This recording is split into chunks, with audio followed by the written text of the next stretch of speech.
நமது டிவியின் மதிய நேர பிரதான செய்திகளோடு இணைந்திருக்கின்றீர்கள். நான் உங்கள் கேஷிகா வரதராஜா. விரிவான செய்திகளுக்கு செல்ல முன்னர் முதலில் தலைப்புச் செய்திகள்.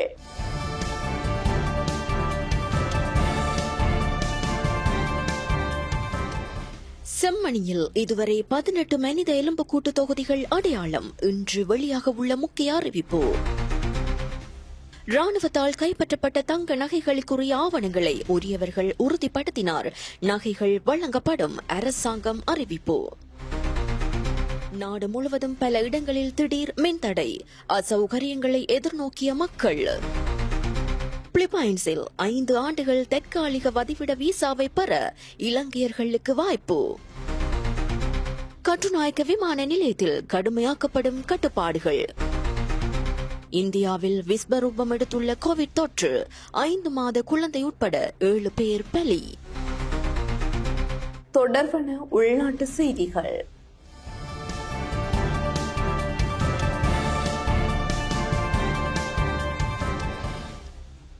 யாழ்ப்பாணம் செம்மணியில் நேற்றைய தினம் வரையில் 18 மண்டையொட்டு தொகுதிகள் கண்டுபிடிக்கப்பட்டிருப்பதாக தெரிவிக்கப்படுகிறது.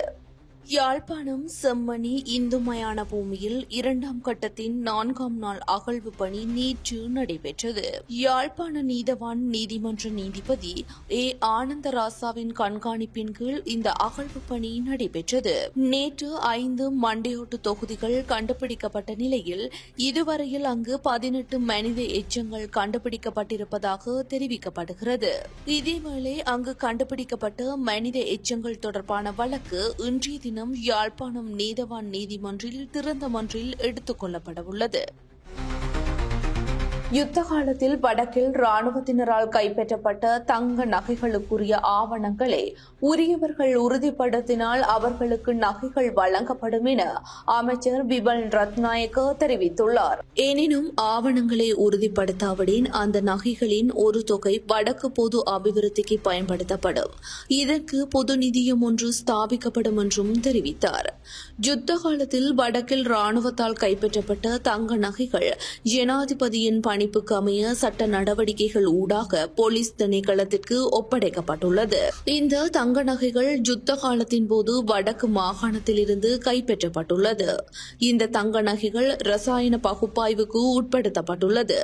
அறிக்கை பெற்றுக் கொள்வது அவசியமாகும். அறிக்கை கிடைத்ததன் பின்னர் அவற்றை உரியவர்களுக்கு ஒப்படைப்பது அரசாங்கத்தின் நோக்கமாகும். வடக்கு அபிவிருத்திக்கு இந்த தங்க நகைகளின் ஒரு தொகையையும் அரசாங்கத்தால் ஒரு தொகையும் வைப்பிலிடப்படும். வெளிநாடுகளில் வாழும் தமிழர்கள் இந்த அபிவிருத்தி திட்டத்தில் பங்கு பெற்றுவதற்கான வாய்ப்பளிக்கப்படும் என்றார். உள்ளூராட்சி மன்றங்களில் ஆட்சி அமைப்பதற்கான தமிழரசு கட்சியின் கோரிக்கை தொடர்பில் பரிசீலிக்கப்படும் என டக்ளஸ் தேவானந்தா தெரிவித்துள்ளார். இலங்கை தமிழரசு கட்சியின் உத்தியோகபூர்வ கோரிக்கை தொடர்பாக கட்சி மட்டத்தில் மக்கள் நலன் சார்ந்து பரிசீலிக்கப்படும் என்று இபிடிபி கட்சியின் செயலாளர் நாயகம் டக்ளஸ் தேவானந்தா தெரிவித்துள்ளார். உள்ளூராட்சி மன்றங்களில் ஆட்சி அமைப்பதற்கான ஆதரவினை கூறி இலங்கை தமிழரசு கட்சியின் தலைவர் CVK சிவஞானம் நேற்று முன்னாள் அமைச்சர் டக்ளஸ் தேவானந்தாவை சந்தித்தார். இந்த சந்திப்பினை தொடர்ந்து ஊடகங்களுக்கு கருத்து தெரிவிக்கும் போதே செயலாளர் நாயகம் இதனை தெரிவித்தார். ஈழமக்கள் ஜனநாயக கட்சியின் யாழ்ப்பாண அலுவலகத்திற்கு சென்ற CVK சிவஞானம் வடக்கு மற்றும் கிழக்கு பகுதியில் உள்ள உள்ளூராட்சி மன்றங்களில் தமிழரசு கட்சி ஆட்சி அமைப்பதற்கு ஆதரவு வழங்க வேண்டும் என்ற கோரிக்கையை முன்வைத்திருந்தார். கடந்த உள்ளூராட்சி மன்ற தேர்தலில் இபிடிபியின் ஊடாக 35 உறுப்பினர்கள் தெரிவாகியிருந்தமை குறிப்பிடத்தக்கது. நாடு முழுவதும் பல இடங்களில் இன்று திடீர் மின்தடை ஏற்பட்டுள்ளது. காலை 7:40 மணியளவில் மின்தடை ஏற்பட்டதால் போக்குவரத்து சமிக்ஞை கட்டமைப்பு செயல்படாததால் போக்குவரத்து நெரிசல் ஏற்பட்டது. எனினும் சில பகுதிகளில் காலை 8 மணியளவில் சுமார் 20 நிமிடங்களுக்குள் மின்சாரம் மீண்டும் வழங்கப்பட்டன. ஏனைய பகுதிகளில் சில மணி நேரங்களில் மின் விநியோகம் வழமைக்கு திரும்பியது. இந்த திடீர் மின்தடை குறித்து மின்சார சபை இதுவரை எந்த அறிக்கையும் வெளியிடவில்லை. அசாத் மௌலானா குறித்த தகவல்களை வெளிப்படுத்த முடியாது என பொதுமக்கள் பாதுகாப்பு அமைச்சு தெரிவித்துள்ளது. அசாத் மௌலானா என்பவரை இலங்கைக்கு அழைத்து வருவதற்கு ராஜதந்திர மட்டத்தில் நடவடிக்கைகள் மேற்கொள்ளப்பட்டு வருவதால் அந்த செயற்பாடுகளுக்கு தடை ஏற்படும் என்ற காரணத்தினால் குறித்த விடயங்கள் தொடர்பான தகவல்களை வெளிப்படுத்த முடியாது என்று பொதுமக்கள் பாதுகாப்பு அமைச்சு தெரிவித்துள்ளது. பாராளுமன்றத்தில் நேற்று காவிந்த ஜெயவர்தன முன்வைத்த கேள்விகளுக்கு பொதுமக்கள் பாதுகாப்பு மற்றும் பாராளுமன்ற அலுவல்கள் அமைச்சு இவ்வாறு பதிலளித்துள்ளது. இலங்கையில் இடம்பெற்ற உயிர்த்த ஞாயிறு தாக்குதல்கள் தொடர்பில் அசாத் மௌலானா என்ற நபர் சேனல் 4 அலைவரிசைக்கு அறிக்கை ஒன்றை முன்வைத்துள்ளார். இந்த அறிக்கையால் சமூகத்தில் பாரிய கருத்தாடல் தோற்றம் பெற்றதாக குறிப்பிடப்படுகின்றது. குறித்த விடயம் தொடர்பில் சமூக மற்றும் சமாதான மையத்தின் நிறைவேற்று பணிப்பாளர் அருட்தந்தை ரொஷான் சில்வா குற்றப்புலனாய்வு திணைக்களத்தில் அளித்த முறைப்பாடு தொடர்பில் கோட்டை நீதிவான் நீதிமன்றத்திற்கு அறிக்கை சமர்ப்பிக்கப்பட்டு விசாரணைகள் மேற்கொள்ளப்பட்டுள்ளன. அசாத் மௌலானா என்ற நபரை இலங்கைக்கு அழைத்து வந்து அடுத்த கட்ட நடவடிக்கைகளை மேற்கொள்வதற்கு ராஜதந்திர மட்டத்தில் நடவடிக்கைகள் மேற்கொள்ளப்பட்டுள்ளன. இந்த செயல்முறைக்கு தடை ஏற்படும் என்ற காரணத்தால் தற்போது அது தொடர்பான தகவல்களை வெளிப்படுத்த முடியாது என தெரிவித்தார். இருதரப்பு பாதுகாப்பை உறுதிப்படுத்தும் வகையில் இலங்கை இந்திய குழுவினரிடையில் சந்திப்பொன்று இடம்பெற்றுள்ளது. உத்தியோகபூர்வ விஜயம் ஒன்றை மேற்கொண்டு இலங்கை வந்துள்ள இந்திய பாதுகாப்பு செயலாளர் ராஜேஷ் குமார் சிங், இலங்கையின் பிரதி பாதுகாப்பு அமைச்சர் மேஜர் ஜெனரல் அருண ஜெயசேகர மற்றும் பாதுகாப்பு செயலாளர் air vice marshal Sampath Thuyacontha ஆகியோரை சந்தித்து பேச்சுவார்த்தை நடத்தியுள்ளார். இந்த சந்திப்பு நேற்றைய தினம் இருவேறு சந்தர்ப்பங்களில் வெவ்வேறாக நடைபெற்றது.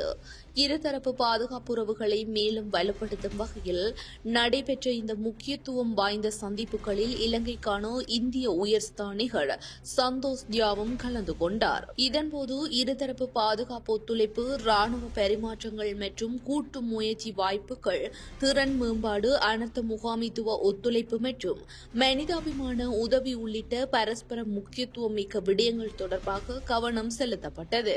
இச்சந்திப்பின் போது இந்தியாவிற்கும் இலங்கைக்கும் இடையிலான நெருக்கமான மற்றும் நீண்டகால நட்பை நினைவு கூர்ந்த பாதுகாப்பு பிரதி அமைச்சர் கடந்த காலங்களில் இந்தியா அளித்த ஆதரவுக்காக இந்திய மக்களுக்கும் அரசாங்கத்திற்கும் நன்றிகளை தெரிவித்தார்.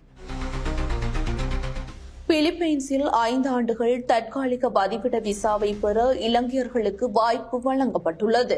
பிலிப்பைன்ஸ் நாட்டவர்களை திருமணம் செய்யும் இலங்கையர்களுக்கு 5 ஆண்டுகள் தற்காலிக வதிவிட விசாக்கள் வழங்கும் நடவடிக்கையை பிலிப்பைன்ஸ் அரசாங்கம் உத்தியோகபூர்வமாக ஆரம்பித்துள்ளது. பிலிப்பைன்ஸில் வசிக்கும் இலங்கையர்களின் மிகவும் அழுத்தமான கோரிக்கைகளில் ஒன்றான விசா நெருக்கடியை நிவர்த்தி செய்வதாக மணிலாவில் உள்ள இலங்கை தூதரகம் தெரிவித்துள்ளது.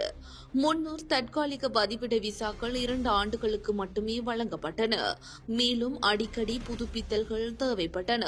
இந்த செயல்முறை பெரும்பாலும் கடவுச்சீட்டுகளை நீண்ட காலம் வைத்திருக்க வழிவகுத்தது. குறிப்பாக வணிகம் மற்றும் பிற அவசர விடயங்களுக்காக பயணிக்க வேண்டிய நபர்களுக்கு இது குறிப்பிடத்தக்க சிரமங்களை ஏற்படுத்தியுள்ளது. பல ஆண்டுகளாக தற்காலிக வதிவிட விசாக்கள் செல்லுபடியாகும் காலத்தை நீட்டிக்க வேண்டும் என்று பிலிப்பைன்ஸ் வாழ் இலங்கையர்கள் கோரிக்கை விடுத்து வந்தனர். இந்த நிலையில் இதற்கு பதிலளிக்கும் விதமாக இந்த அறிவிப்பு வெளியாகியுள்ளது. கட்டுநாயக்க விமான நிலையத்தில் கட்டுப்பாடுகள் கடுமையாக்கப்பட்டுள்ளன. பொது பாதுகாப்பு மற்றும் பாராளுமன்ற விவகார அமைச்சு இதற்கான நடவடிக்கைகளை மேற்கொண்டுள்ளது. தற்போது 8 கவுண்டர்களில் மட்டுமே பாதுகாப்பு கேமராக்கள் பொருத்தப்பட்டுள்ளதாக அமைச்சர் ஆனந்த விஜயபால தெரிவித்துள்ளார். இந்த திட்டத்தின் கீழ் 30 குடிவரவு மற்றும் குடியகழ்வு கவுண்டர்களில் போலீஸ் பாதுகாப்பு கேமராக்களை நிறுவ நடவடிக்கை எடுத்துள்ளதாக அவர் தெரிவித்துள்ளார். வெளிநாடுகளுக்கு செல்லும் போது, வெளிநாட்டில் இருந்து வரும்போதும் ஒழுங்கமைக்கப்பட்ட குற்றவாளிகள், பிடியாணை பிறப்பிக்கப்பட்டவர் மற்றும் குற்றங்களில் ஈடுபடும் நபர்களை அடையாளம் காண முடியும் என அமைச்சர் கூறியுள்ளார். இதன் மூலம் குற்றப்புலனாய்வு பிரிவினால் அவர்கள் 24 மணி நேரமும் கண்காணிக்கப்படுவார்கள். முக அங்கீகார பாதுகாப்பு கேமராக்கள் அனைத்து கவுண்டர்களிலும் பொருத்தப்படும் வரை தற்போது அந்த கேமராக்கள் பொருத்தப்பட்ட கவுண்டர்களை முடிந்தவரை பயன்படுத்த குடிவரவு மற்றும் குடியகழ்வு பிரிவுகளுக்கு அறிவுறுத்தப்பட்டுள்ளதாக அமைச்சர் ஆனந்த விஜயபால தெரிவித்தார். குற்றவாளிகள் சட்டவிரோதமாக வெளிநாடுகளுக்கு செல்வதை தடுக்க விமான நிலையங்களில் பாதுகாப்பு நடவடிக்கைகள் கடுமையாக்கப்பட்டுள்ளதாக அமைச்சர் மேலும் தெரிவித்துள்ளார். நிறைவுகாண் மருத்துவ நிபுணர்களால் நேற்று நாடளாவிய ரீதியில் ஆரம்பிக்கப்பட்ட பணி புறக்கணிப்பு போராட்டம் இன்று 2ஆம் நாளாகவும் இடம்பெறுகின்றது. நேற்று காலை 8 மணி முதல் இந்த பணி புறக்கணிப்பு போராட்டம் முன்னெடுக்கப்பட்டு வருகிறது. பதவி உயர்வில் நிலவும் தாமதம் மற்றும் பட்டதாரிகளை ஆட்சேர்ப்பு செய்வதில் காணப்படும் சிக்கல்கள் உள்ளிட்ட 5 கோரிக்கைகளை முன்னிறுத்தி பணி புறக்கணிப்பு போராட்டம் முன்னெடுக்கப்படுகிறது. பணி புறக்கணிப்பு போராட்டத்தினை முடிவுக்கு கொண்டு வருவதற்கான காலம் தொடர்பில் இதுவரையில் தீர்மானம் எட்டப்படவில்லை என நிறைவுகாண் மருத்துவ தொழில் வல்லுநர் ஒன்றியத்தின் செயலாளர் சாணக்க தர்ம விக்ரம தெரிவித்துள்ளார். குளியாப்பிட்டி மாதம்பி வீதியில் கனத்துள்ள பகுதியில் இன்று இடம்பெற்ற பயங்கர விபத்தில் இளைஞன் ஒருவர் உயிரிழந்துள்ளார். வேன் மோட்டார் சைக்கிளுடன் மோதியதை தொடர்ந்து மோட்டார் சைக்கிள் எதிர் திசையில் வந்த பேருந்துடன் மோதி பயங்கர விபத்து ஏற்பட்டுள்ளது. குளியாப்பிட்டியிலிருந்து மாதம்பே நோக்கி பயணித்த வேன் அதே திசையில் சென்ற மோட்டார் சைக்கிளை முந்த முயன்றபோது இந்த விபத்து ஏற்பட்டுள்ளது.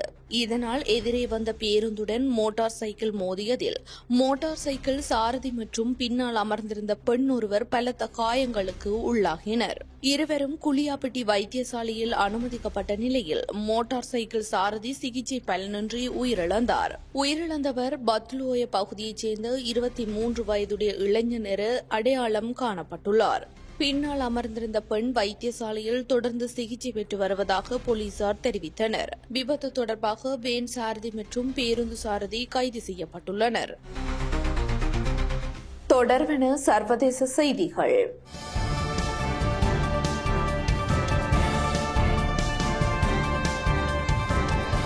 இந்தியாவில் கோவிட் தொற்று பரவல் அதிகரித்து வரும் நிலையில் 5 மாத குழந்தை உட்பட 7 பேர் பலியாகியுள்ளனர். மகாராஷ்டிராவில் மாத்திரம் நேற்று 3 பேர் மரணித்தனர். டெல்லி மற்றும் கர்நாடகா மாநிலங்களிலும் கோவிட் மரணங்கள் பதிவாகியிருப்பதாக தெரிவிக்கப்படுகிறது. டெல்லியில் பதிவான கோவிட் மரணங்களில் 5 மாத குழந்தையொன்றின் மரணமும் அடங்குவதாக இந்திய ஊடகங்கள் தெரிவிக்கின்றன. இந்த ஆண்டின் இதுவரையான காலப்பகுதியில் இந்தியாவில் 51 கோவிட் மரணங்கள் பதிவாகியிருப்பதுடன் அவற்றில் தமிழகத்தில் 4 மரணங்கள் பதிவாகியுள்ளன. அதே நேரம் அண்மைய நாட்களில் இந்தியாவில் மொத்த கோவிட் நோயாளர்களின் எண்ணிக்கை 5000 கடந்திருப்பதாகவும் இந்திய ஊடகங்கள் தெரிவிக்கின்றன. தொடர்பான விளையாட்டு செய்திகள்.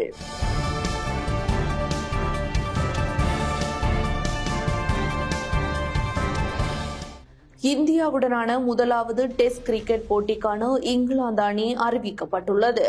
அதன்படி பென் ஸ்டோக்கஸ் தலைமையிலான இந்த அணியில் Joe Root, Jacob Bethell, Harry Brook, Ben Duckett போன்றோர் இடம்பெற்றுள்ளனர்.